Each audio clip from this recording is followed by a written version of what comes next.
गणनायकाय गणदैवताय गणाध्यक्षाय धीमहि गुणशरीराय गुणमण्डिताय गुणेशानाय धीमहि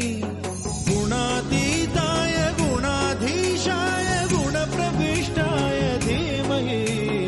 एकदन्ताय वक्रतुण्डाय गौरीतनयाय धीमहि गजेशानाय भालचन्द्राय श्रीगणेशाय धीमहि